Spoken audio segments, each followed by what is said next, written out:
So, Mark, did you see those videos of the red, white, and green? The Italian Air Force flying over Las Vegas this week, Independence Day week. So, it's an interesting time to be seeing those colors, but it was pretty cool to see all the videos of them flying over the valley. Yeah, the day before the 4th of July, kind of weird timing for sure, but I guess they're touring the US, so somebody was going to get it right at that time and just happened to be Vegas. I mean, it was really cool looking. You see so many of these like smaller air shows and accidents and everything, so it's cool that it's like active Air Force and not old planes, and there wasn't as much danger even though they're flying super close together, which is always awesome to see. And this is the first time they're touring the US in like 32 years. Anytime you see Air Force jets fly overhead, it's a pretty neat experience. Do you think once they landed, they just walked around and went, "Oh, mi scuse, mi scuse"? No, they went and found the best pizza in Las Vegas. So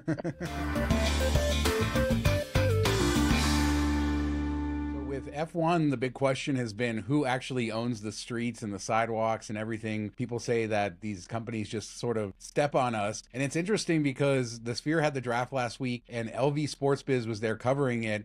And he locked his bicycle out by the street. And the Sphere came, they cut the bolts, said, you can't put your bicycle out on the street. We own the sidewalks. First off, I don't know what is the legality of just putting a bike anywhere on a public sidewalk. But yeah, does the Sphere own the sidewalk, I guess, is the big question. No, the big question is, what is this dude doing riding a bike in the hottest June in history of Vegas? Like, who's out there dedicated. pedaling in 110-degree heat? So you don't worry that the Sphere is bullying him? I was just saying, I'm more concerned with this guy's mental space, his headspace, what he's thinking here. But no, it is kind of crazy. And they're like, oh, it doesn't look good. But yeah, and people on Twitter and everything are like, but yet there's people handing out, nudie things on the strip and fortune tellers and all this other riffraff and stuff going on. And they don't enforce that. But this one lone bike up against the fence is a problem on a public sidewalk. I mean, I don't think that it's worth the negative press that you get doing anything like that. If it had been there for like a week, I get it. But a couple hours, what's the problem? It just shows you other cities are putting in bike lanes and they're encouraging all that. And we are doing none of that. Just take your bike, get it out of here. We're cars only here in Las Vegas. You can put it on the bus now. They got the armed guards. Just throw it on the back of the bus, ride the bus instead. Now, one other Sphere story is they gave us a preview of the 4th of July. This is actually coming out after 4th of July, but we're recording it before. So it's going to have drones, though. It looks pretty cool. Not the first time the Sphere has used drones. They can't really use fireworks as far as we understand. So they sort of incorporate the screens with the drones. Yeah, I think this is the coolest thing the Sphere has done, to be honest, with the fireworks exploding on the front of it. And then it kind of goes up and the drones are cascading the firework further into the sky. I think it's really cool. I think this is what a lot of people want. They don't want the loud bangs and all that stuff and everything that comes with fireworks. I think this is a great like in between and something you can't see anywhere else in the world. So I think that's really unique. Yeah, always good. I mean, there's so many stories with the Sphere of doing unique stuff, of being out there. So good to see that. And I love drones. We love drones, more drones. Drones everywhere. Although I do feel like in a couple of years, we're going to be so sick of drone shows. Oh, yeah. Yeah, they definitely will. They will have their moment, and then we'll be like, you know what? I kind of miss fireworks. So off to Atlantic City, and one of the more lucrative sort of things in the casino match space over the last few years has been getting Ocean Prime status via status match. A lot of people have Caesars Diamond or MGM status. They go to Hard Rock in Atlantic City and match to their status and then take that to Ocean because Ocean doesn't match the other programs directly. And you get a free MSC cruise, which is great. I did that a couple years ago. And it used to come with 2 free nights at Wynn Las Vegas. Last year, it switched to Resorts World, and now it's back to Wynn. And I talked on the show maybe, a year and a half ago about my stay. My wife and I both did the match, so we got 4 nights back-to-back at Wynn. I think the cash rates were like $3,000. And yeah, this is another great reason to go to Atlantic City to do this match. Yeah, one of the few great reasons to go to. No, I joke, but I really wanted to love Atlantic City. It's got so much natural stuff going for it right on the beach in the summer.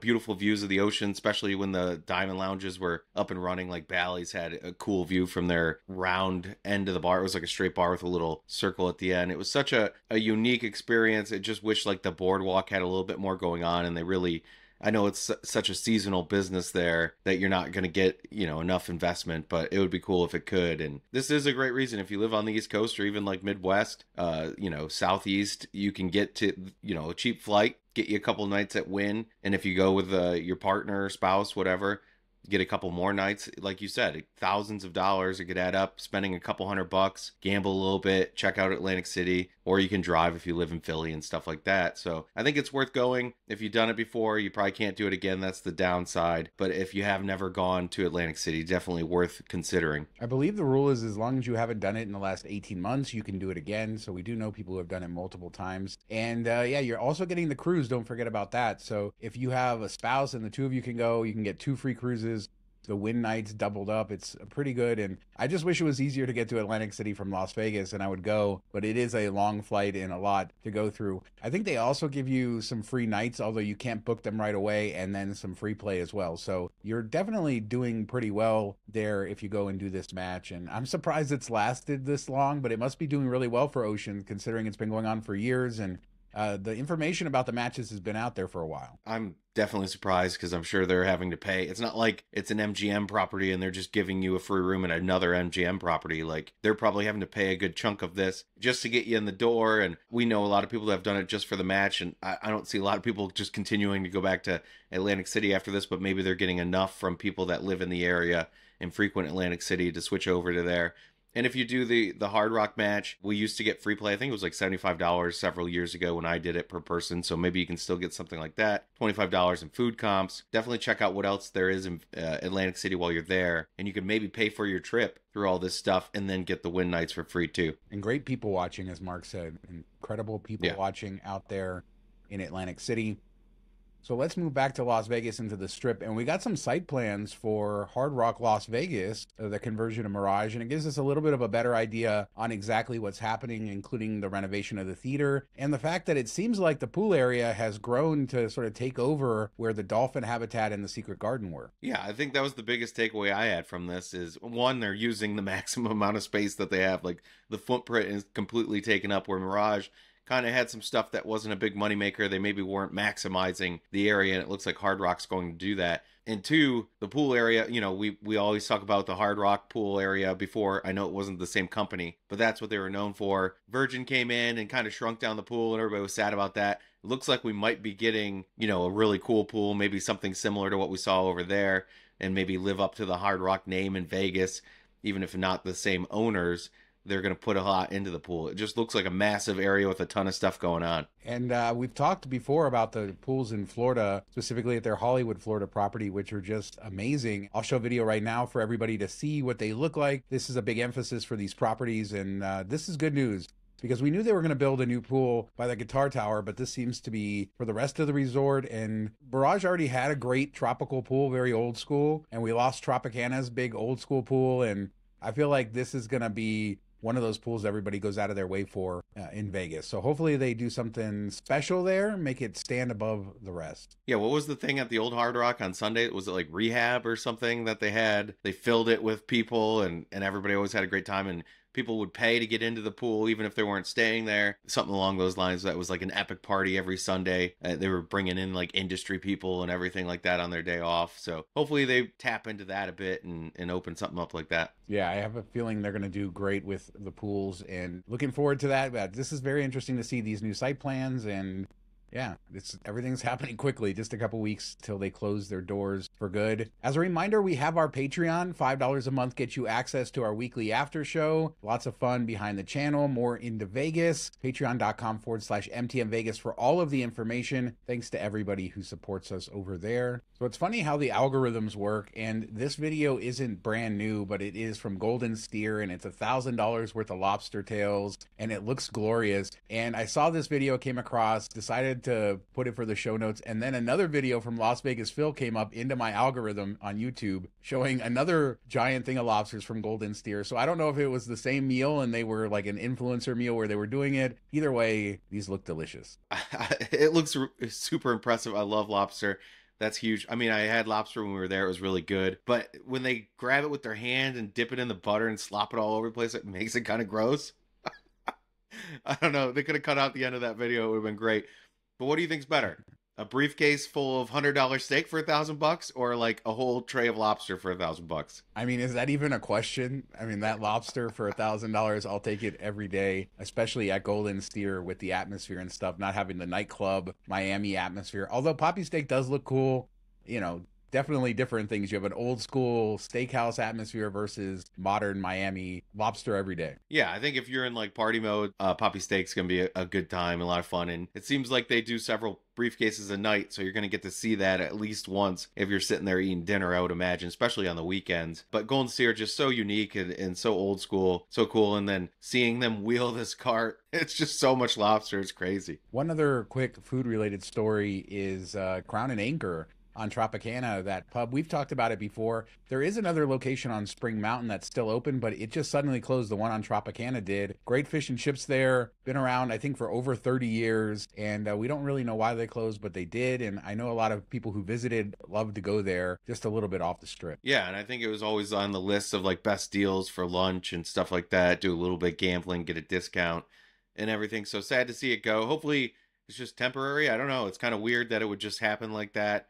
It's always fairly busy, been around forever. So hopefully we get some type of info on what happened.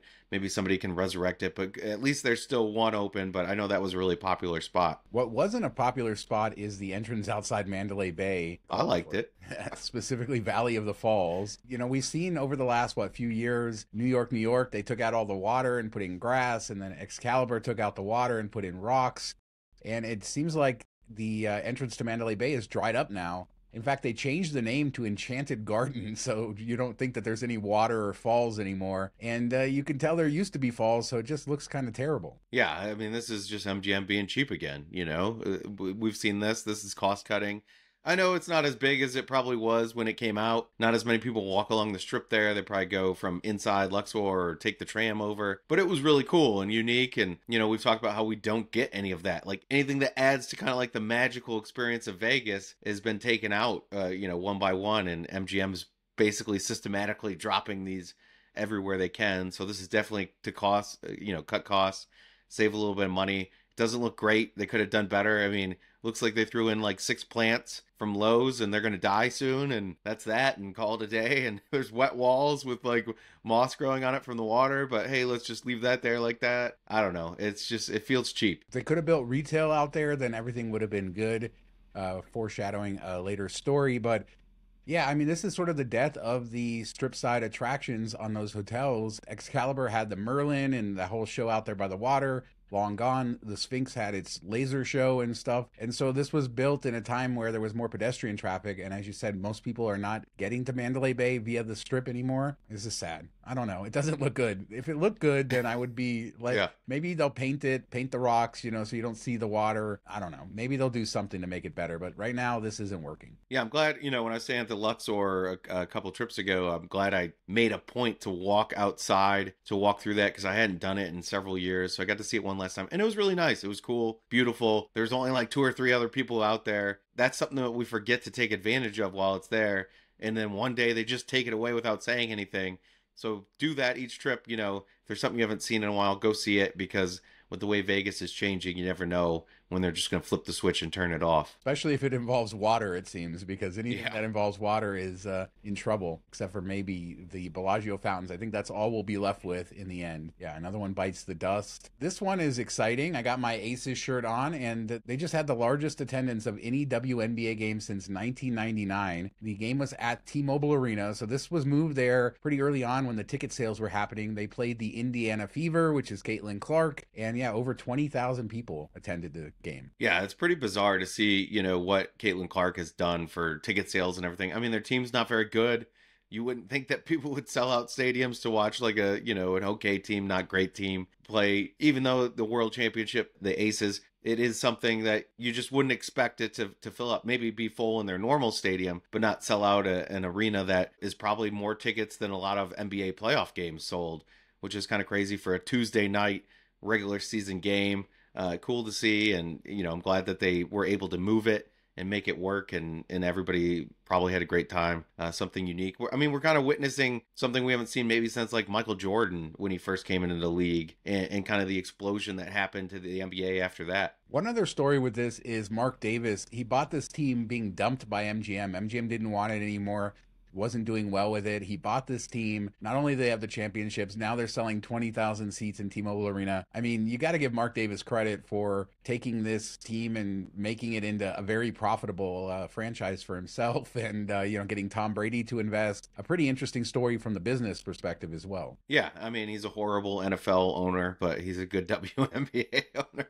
There you go. That's what it'll say on his gravestone when he's long Yeah. gone. But let's talk about that story that I alluded to earlier. The Bellagio has announced an expansion, and this story has been sort of coming in waves over the last couple of years. There was that really skinny piece of land in between Cosmo and Bellagio that they bought. They had been renting it, and they purchased it. And now it seems like they're going to build a mall or extend retail and restaurant space over 400,000 square feet all the way to Las Vegas Boulevard. So it seems like where the pedestrian walkway is now, they're going to fill in all that area, the area next to Cosmo. You're also going to get a Cosmo bridge and then eventually another bridge to Planet Hollywood, it says. And this all looks very Bellagio. So the architecture is there. And I don't have any problem with this because I feel like it just sort of fills out the lake. Yeah, when I first saw this, I was just wondering if they were going to block any good views that people already had for free and try to make it that you have to like walk through certain things or sit at a restaurant to get the same views. Doesn't seem like that's going to happen. And somebody made a good comment in a previous video when we were talking about the walkways getting torn out, and they're like, so many people build their shops all the way up to the strip, they don't need walkways. Maybe this is another way that Bellagio can get rid of some of that stuff, a side benefit. But I think the biggest news of this is having another bridge across a Las Vegas Boulevard, connecting that area to the northern part of Planet Hollywood. And this will be nice for the people that just want to go across to Bellagio and free up a little bit of stress on those other bridges. So I think that will be really cool when it's all said and done. Plus connecting to Cosmo when you're staying at Bellagio, a little bit easier there. So I think the access points are huge. I don't think we needed more high-end shops, but that's what we're going to get. And then hopefully they add a couple more restaurants with some good outdoor views and everything like that we see on the other side. Yeah, I expect we'll see that. It says more than a dozen new retail spaces, several food and beverage outlets, and viewing spaces overlooking the fountains. So, those are popular. They're going to sell those. I agree the connection to Planet Hollywood would be important. There is a bridge further down, but this particular intersection, there's tons of people that cross there, and this would help with traffic too if you didn't have the pedestrians down there with the signals and all of that. But I also think this is big because you're now going to have a connection from Cosmo to Bellagio, and then you also have that new bridge to Aria and City Center, all of that stuff. So everything is sort of connected on the other side as well, and this is just kind of integrating everything. And yeah, I think it looks great. I don't have any complaints about it. It's really, we're not quite sure where the traffic is going to go. I'm assuming underneath. And there's definitely some questions. The quality of this is not the best for us to sort of figure out how this is all going to work. But pretty sure it's all going in that skinny piece of land and where the existing walkway is coming off of the boulevard. I think this is just going to make it all symmetrical now. Yeah, when you look at like the aerial view of Bellagio, you see like a half a U and then just this walkway on the other side. So definitely unused space, something they can maximize, and it will just look more complete like it was intended to the whole time. Like this is kind of what you would envision if you were going to start from scratch. So I think it will look really cool when it's all done. Shouldn't affect any views from the strip as people are walking, so we won't have any of those problems. So that's good. And a couple more places to dine at is always welcomed in Vegas. Yeah, we need more shops and restaurants. The big question is, will there be a CVS there or a Walgreens? What are the odds? Or Ross? Yeah, we're renting it out now, but yeah, I'm sure there's lots of high-end vendors looking to get into the Bellagio's new shops. That would be my guess.